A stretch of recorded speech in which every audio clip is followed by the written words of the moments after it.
pro or anti-Donald Trump? We don't discuss politics. That's a pro-Donald Trump. We don't discuss politics.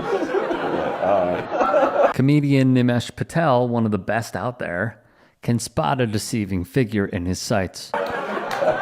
Just when there's no other minorities around, it's like, then we talk politics. It's fine, I don't give a either way. It's all stupid to me. You know, this is the last election we're ever gonna have. It's over. We made it to the end of democracy. This is what it looks like. I'm so excited, bro. We never have to vote ever again. It's gonna be so much fun. We'll circle back to this part. Can I ask how old you guys are? I'm gonna say 70s. You look old. Why is that rude? I'm 37. My grandparents are 81. I feel like, hey, you old as 63.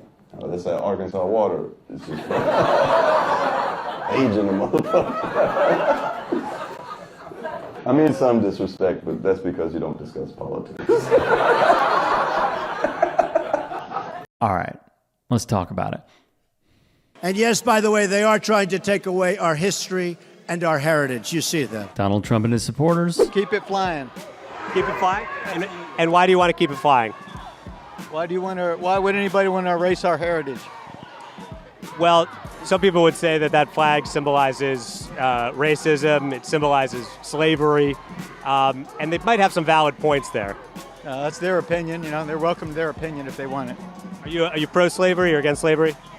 I have no comment, but thank you for the interview. I'll give you one more chance. You're pro or anti-slavery? No comment. I'll give you one more opportunity to say if you're pro or anti-slavery.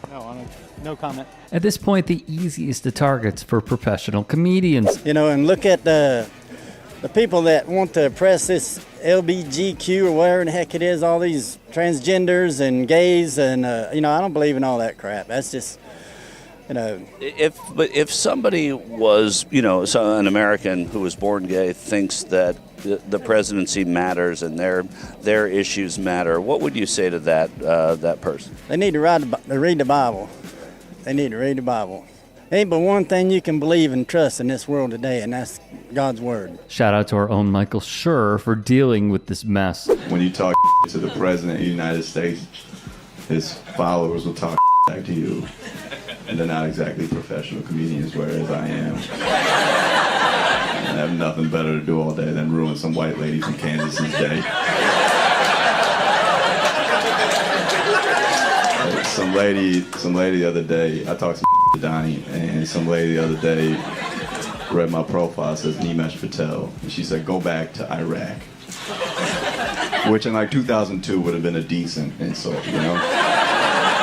I read her profile. It's a white lady with a picture of her 2-year-old son.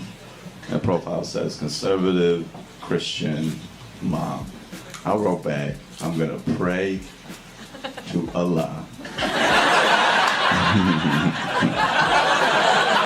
that your son is gay.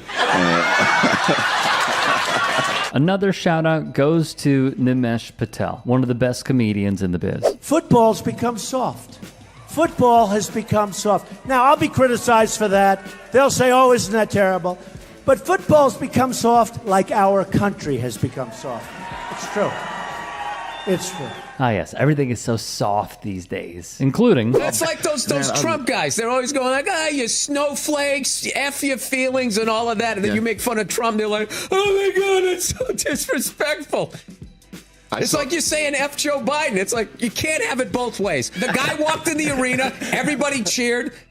She gave him the finger. Nobody got arrested. That's why this country's great. Everybody expressed themselves. Can we all be adults? I mean, I don't know about you, but I came there to go to the fights. I didn't know I was going to the Republican National Convention.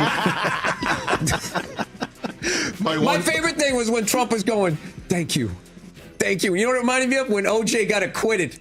Remember that? When he's going, thank you. Like, I can't believe I'm getting off of this. Thank you. Thank you. Donald Trump's own supporters. We are here at the 2024 March for Life. Do you believe that God is pro-life? Yes. God is the creator of life, yes. God created life, so God is pro-life. Do you believe the Bible is pro-life? Yes. What about in 2 Kings when God sent some bears out of the forest to kill some kids for making jokes about someone being bald?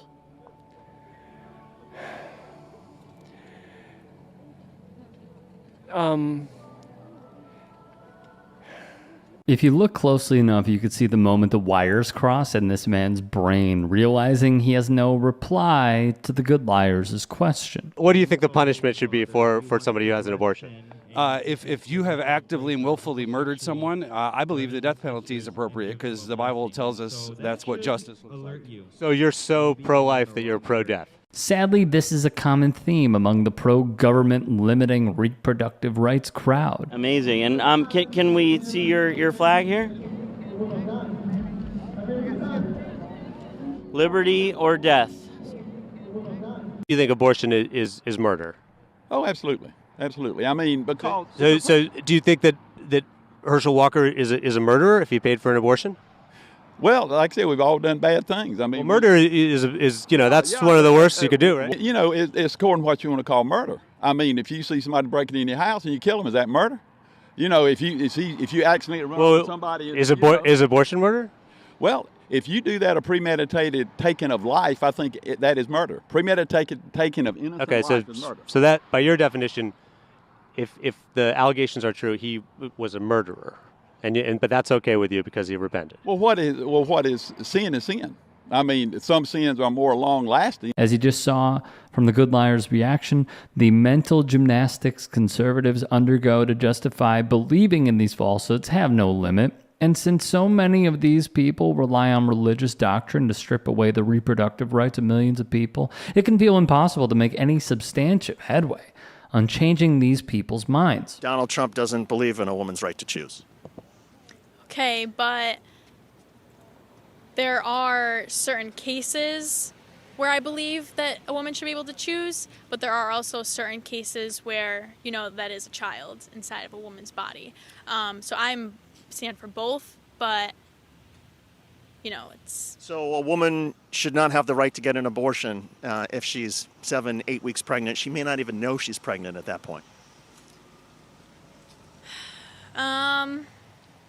I believe that most likely she will know at that point, but if she doesn't, of course, baby has been growing inside of her for 6 weeks, so it's, you'd be killing someone if you did an abortion. It doesn't have a heartbeat, though, until longer, so it's not like it's killing a person, right? I still believe that it's killing a person, because that is still a human being inside. No, doesn't matter if they have a heartbeat or anything, there's still fetus growing inside of someone, and that mom is still going through many symptoms and, her trimester symptoms to, carry that baby, whether they have a heartbeat or not. What about once a child is born? Since you believe very strongly in life, you believe in protecting life once a child is born? What was that? Once a child is born, should our society, should our government do more to protect kids after they're born? Or should a child or a baby be totally on its own with their family and no government help? It depends on the circumstance. Again, it's if a parent decides that they become a parent, they should be responsible for taking care of that child. Of course, there are certain circumstances where teen moms, single parent families, who I believe that they could use some assistance, but for the most part, it's like they're choosing to become parents, and they should. But it's not the child's fault if they're born to a parent who can't take care of that child or can't feed that child. It's not the child's fault, right? So shouldn't our government at that point step in and try to help? Yes and no. That's just what I believe. The hypocrisy of the anti-abortion crowd becomes more apparent the more you ask about their beliefs on the government's role in supporting the citizens under its control, where social programs like paid parental leave, subsidized childcare, and universal health care do far more to protect the supposed sanctity of life that these folks claim to care so much about. I saw the sign, choose adoption. Yeah. And how many children have you adopted? Not able to adopt. I'd love to adopt. We weren't able to adopt. And how many children have you adopted? None. I have two of my own. Yeah. And how many children have you adopted? None. And how many children have you adopted? I have two of my own. Yeah. But so you've adopted? I have two of my own. But you haven't adopted any. Okay. The message. Okay. And of course, they can't even follow their own advice and refuse to fully take part in the belief system that they are advocating for. If there are any stories we missed, if there are any that you would like to submit, get at me and follow me on Twitter, Instagram, TikTok. DMs are open. And please, if you can, support the network and go to tyt.com/join. Hey, all of our content is free. Least you could do.